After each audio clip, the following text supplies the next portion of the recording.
Assalamualaikum warahmatullahi wabarakatuh. Kali ini saya akan mempresentasikan tugas saya yaitu tentang SYN attack. Distribute Denial of Service atau disingkat DDoS. DDoS merupakan jenis serangan yang telah ada sejak tahun 1990, di mana volume dan intensitas DDoS terus meningkat. Pada akhir tahun 2014 dilaporkan bahwa serangan DDoS merupakan teknik serangan yang paling populer. Dengan demikian, DDoS merupakan salah satu ancaman utama dunia maya dan menjadi utama keamanan cyber. DDoS disebut sebagai senjata pilihan hacker karena telah terbukti menjadi ancaman permanen bagi pengguna, organisasi dan infrastruktur di internet. Di sisi lain, serangan jaringan merupakan risiko untuk integritas, kerahasiaan dan ketersediaan sumber daya yang disediakan oleh organisasi. Apa itu SYN flood attack? SYN flood attack merupakan salah satu bentuk serangan denial of service atau DOS, di mana penyerang akan mengirimkan SYN request kepada mesin sasaran dengan tujuan mengkonsumsi sumber daya dari server, sehingga server tidak bisa melayani lalu lintas yang memang benar-benar sah. Cara kerja SYN flood attack. Secara teknis, bagaimana SYN flood attack bisa terjadi? Pada dasarnya, ketika suatu komputer terhubung kepada server, maka yang terjadi namanya koneksi TCP ke server. Kemudian klien dan server saling bertukar informasi yang pada umumnya berlaku seperti ini. Yang pertama, klien meminta koneksi ke server dengan mengirimkan kode sinkronis ke server.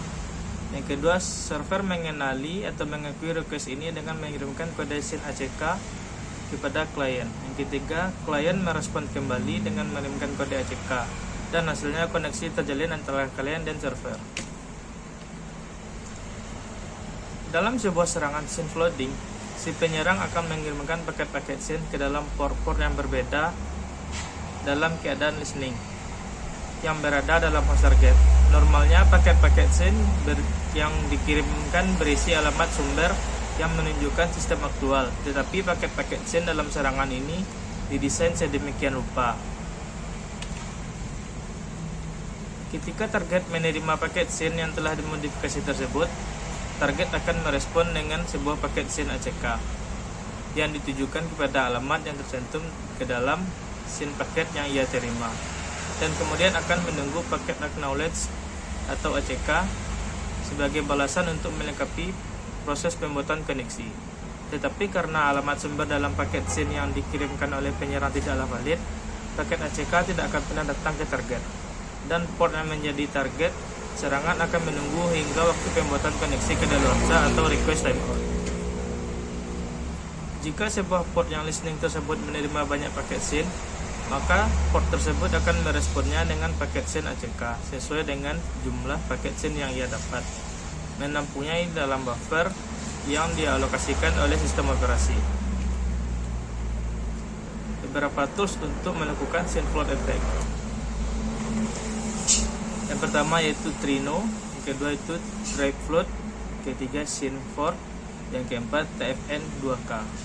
Contoh aplikasi yang dapat digunakan sebagai alat untuk mengetes apakah server kita apakah server di lingkungan kita masing-masing memiliki kerentanan terhadap SYN flood attack. Antisipasi untuk SYN flood attack. Yang pertama yaitu meningkatkan ukuran buffer koneksi TCP untuk meningkatkan jumlah percobaan pembuatan koneksi yang dapat dilakukan secara simultan. Hal ini menjadi solusi sementara karena penyerang juga mungkin meningkatkan paket-paket SYN yang ia kirimkan untuk memiliki buffer tersebut. Yang kedua yaitu mengurangi nilai waktu kapan suatu percobaan pembuatan koneksi TCP menjadi timeout. Hal ini juga menjadi solusi sementara, apalagi jika jaringan di mana sistem berada sangat sibuk atau lambat.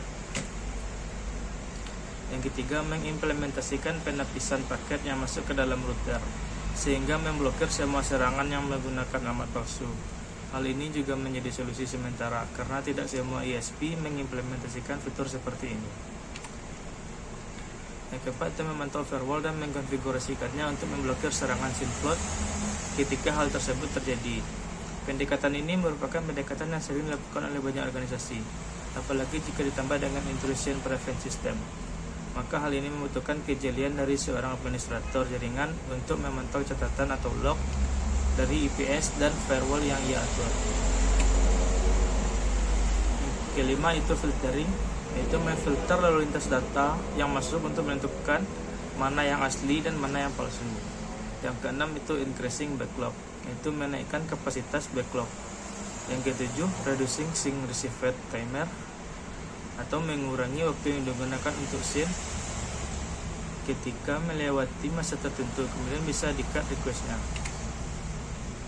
Yang kedelapan itu recycling oldest half authenticity, membuang request yang sudah berlalu lama sehingga tidak membebani resource CPU. Yang ke-9 itu syncache, menggunakan syncache. Yang ke-10 itu syncache, yaitu menggunakan syncache. Sekian itulah presentasi dari tugas saya. Jika ada yang salah saya mohon maaf. Assalamualaikum warahmatullahi wabarakatuh.